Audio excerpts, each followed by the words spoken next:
सकीना सकीना। अल्लाह करे मेरी ममता की ये कुर्बानी रंग लाए और जिस तरह की तुम्हारी जिंदगी के लिए मैंने ख्वाब देखे हैं तुम उस तरह की जिंदगी जियो। मैं ऐसा वैसा लड़का नहीं हूँ। अरे हाँ यार, कैसी बातें करता है तू यार, बड़ा शरीफ और सुगड़ किस्म का लड़का है। तुम्हारी मदर का एक्सीडेंट हो गया।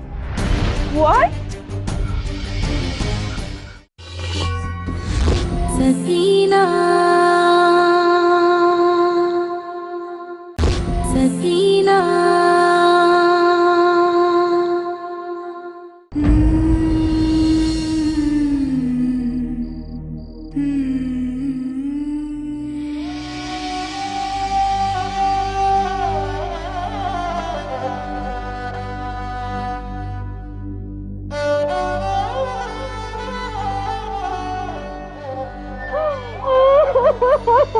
बाजी क्या हो गया?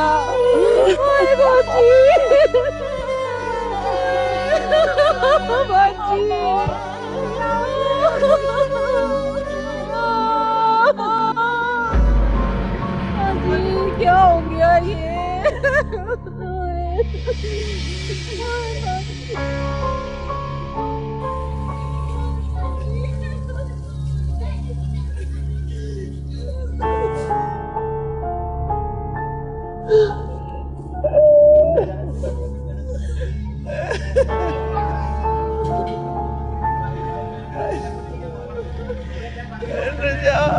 जाओ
ये ज़मरुद का कमरा है, तेरी माँ का कमरा,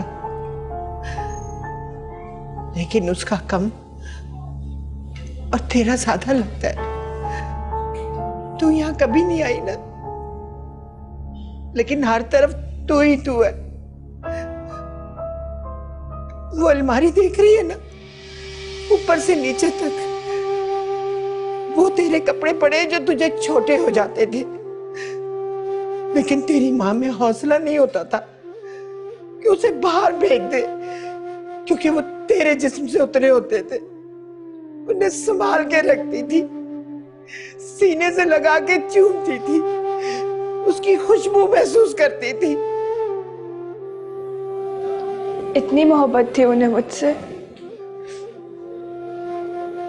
तो हमेशा मुझे खुद से इतना दूर क्यों रखा?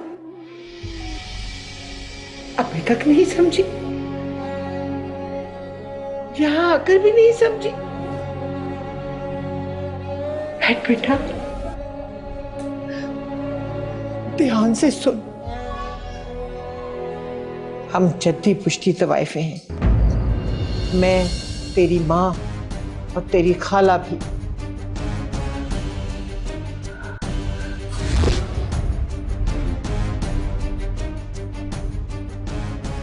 यही हकीकत है सकीना। मैं, तुम्हारी माँ ज़मरुद और नाइला आँख खोलते ही, होश संभालते ही इसको चुप कर जा, चुप कर जा।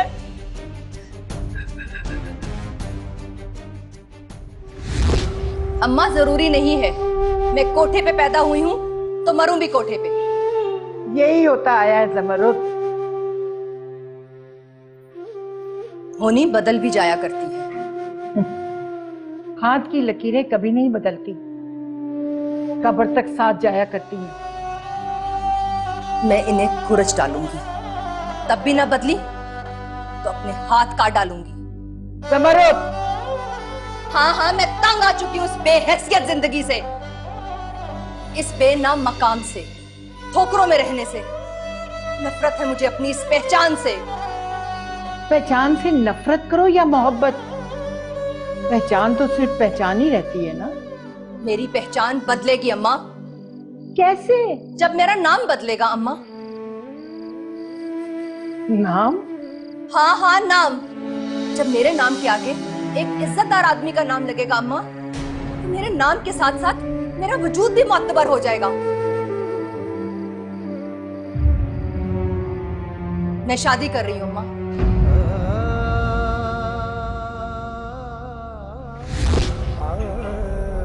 उसे नफरत थी तवाइफ होने से,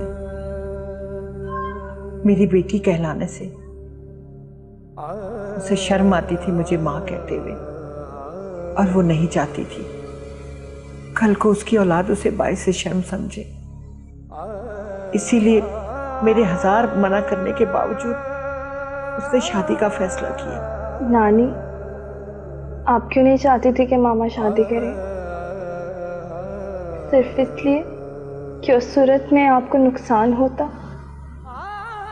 नहीं, मैं तो उसे नुकसान से बचाना चाहती थी। नहीं, उनकी शादी से आपके बुढ़ापे का सहारा छिन रहा था। आप नहीं चाहती थी कि मामा एक नॉर्मल जिंदगी गुजारे, बाइज्जत और मौजूद जिंदगी गुजारे। मेरे चाहने से क्या होता है? हाँ, मैंने उसे रोका था, क्योंकि मैं जानती थी कि शादी उसे सिवाय मायूसी और बर्बादी की कुछ न दे सकेगी। मगर क्यों?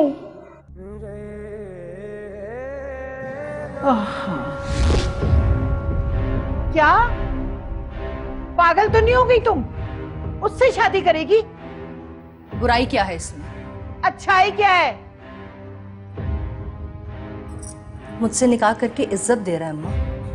इससे बड़ी अच्छाई भला और क्या होगी?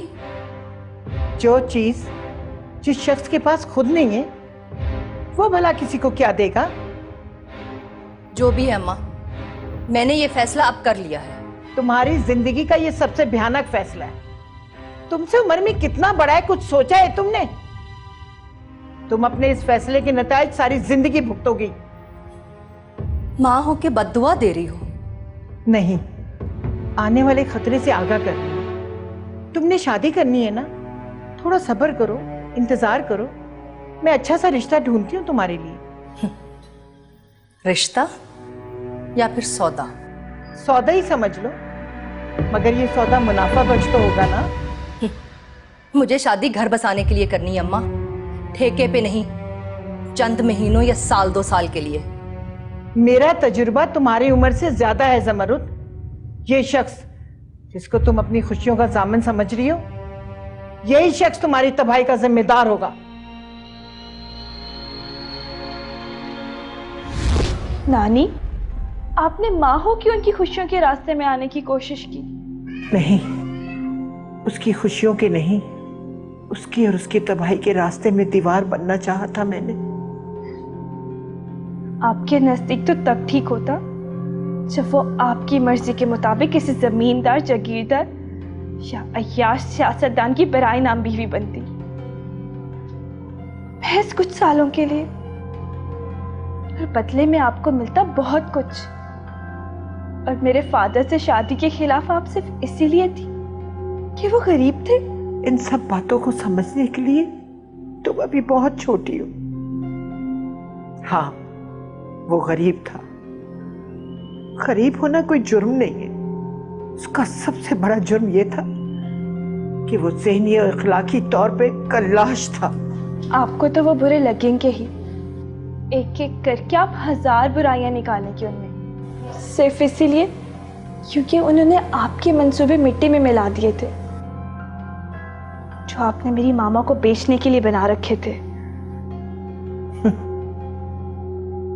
तवाइफे तो होती ही बिकने के लिए, कभी मोल और कभी बेमोल। मेरी ज़मरुद बेमोल बिकी है, मोहब्बत के लिए नहीं, इज्जत के लिए, इज्जत के लिए।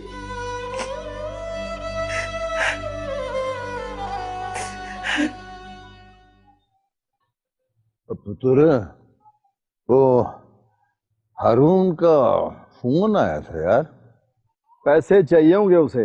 हाँ हाँ हाँ। और कोई काम होता है उसे? रोज दिहाड़े पैसों के लिए उसका मुंह अड़ा रहता है। यार लाहौर शहर है, बड़ा शहर है, हजारों खर्चे उसके। तो किसने कहा था अब्बा जी उसे शहर जाने के लिए? ना जाता, हमने कुछ उसके तरले तो नहीं किए थे।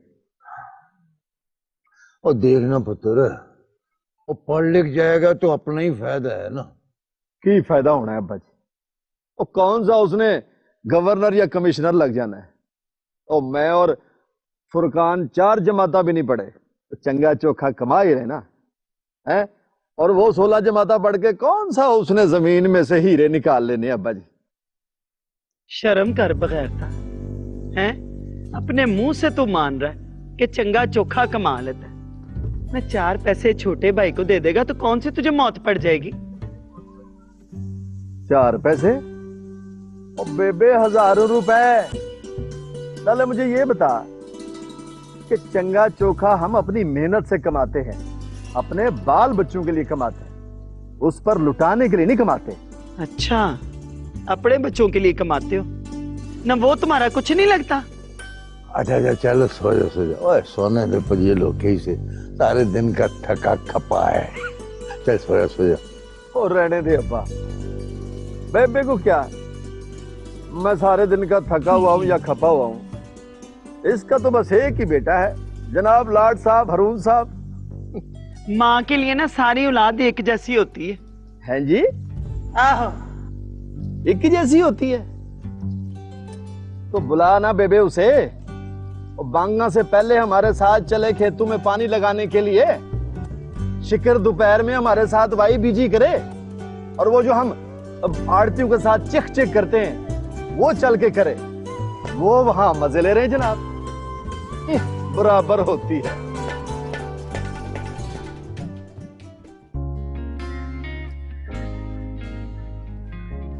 मुजीद, हाँ बोल। मुझे ना हमेशा से लगता था कि मैं ये जमीनों की राखी करने या धान कपा उगाने के लिए पैदा नहीं हुआ। हाँ जी बिल्कुल ठीक है, तू पैदा हुआ है हमारा सर खाने के लिए। और नहीं हुए,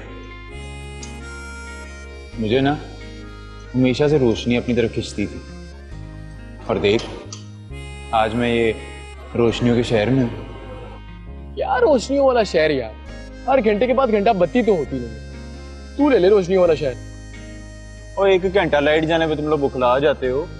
हमारे पिंड में ना कभी कभी 4 दिन लाइट आती है, 4 दिन नहीं आती। अल्लाह का नाम है ओ भाई, ऐसी मनूस बातें ना मुंह से निकाल यार।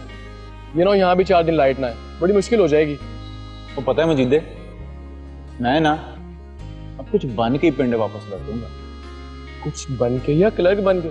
तो बस कर दे यार, ये हर वक्त मनूस बातें ना किया कर। और मेरे भोले बादशाह, ये मनूस नहीं सच्ची बातें। तू ऐसे घटिया और जनाना किस्म के मजामीन के साथ एमए करके कौन सा तीर मार लेगा? और भाई यहाँ पे एमबीए करके लोग सारा साल चप्पलें घसीटते हैं, नौकरी नहीं मिलती, डॉक्टर पूरा साल हड़ताल पे रहते हैं, तनख्वाहें बढ़ा दो। और ये भाई साहब चले एक फारिग से कॉलेज से एमए करके अफसर बने। कमाल है भाई, लगा रहा शाबाश।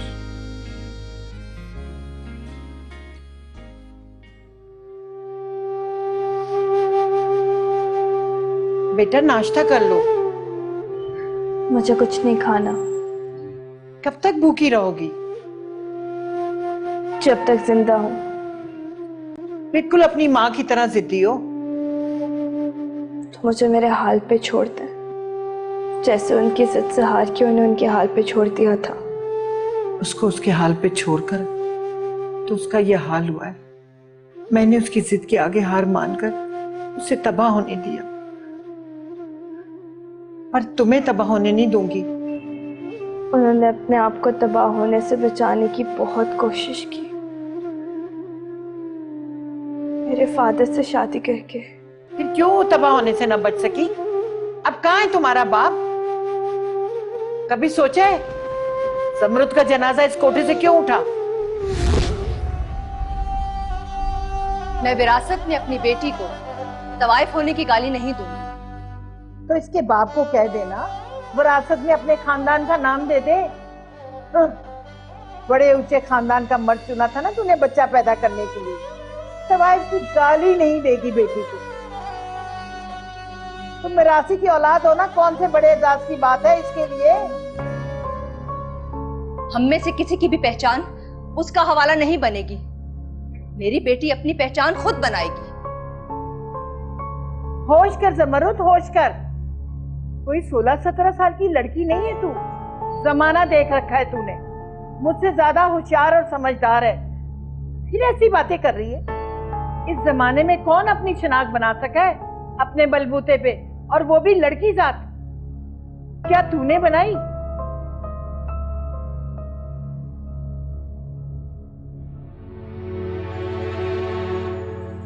मैंने इसलिए नहीं बनाई कि मेरी माँ ने मेरे लिए ऐसा कुछ चाहा ही नहीं। ममता में बड़ी ताकत होती है माँ। तू चाहती ना तो मैं भी आज ये ना होती जो मैं हूं, लेकिन मैं अपनी बेटी के लिए ऐसा करके दिखाऊंगी, तुम देख लेना। अच्छा, तो इन गलियों में रखकर तू उसे आसमान का तारा बनाएगी? वो इन गलियों में नहीं पलेगी माँ। मैं अपने जिस्म की एक एक बाल की कीमत वसूल करूंगी, अपने पसीने की एक एक बूंद बेचूंगी उसके लिए। उसको इन गलियों और इस कोठे की ऊंचाई से बहुत दूर रखूंगी और उसे इस पस्ती में नहीं गिरने दूंगी। देख लेना तुम।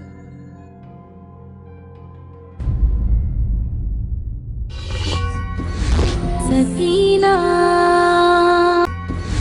सकीना। अब और कितना पढ़ना है? और देखो 16 जमातें तो एक तरफ लोग कहते हैं कि 18-19 जमात पढ़े हुए को भी यहाँ नौकरियां नहीं मिल रही। सुना है तुम किसी लड़की की कोई बात सुन नहीं रही। सख्त घिन आती है मुझे उनसे। खाना खा लो, कल से तुमने कुछ नहीं खाया। यहाँ तुम्हारा दम कैसे घुट सकता है? जरा गौर से देखो, तुम्हें इस चप्पे चप्पे पे अपनी माँ नजर आएगी, ज़मरुद नजर आएगी।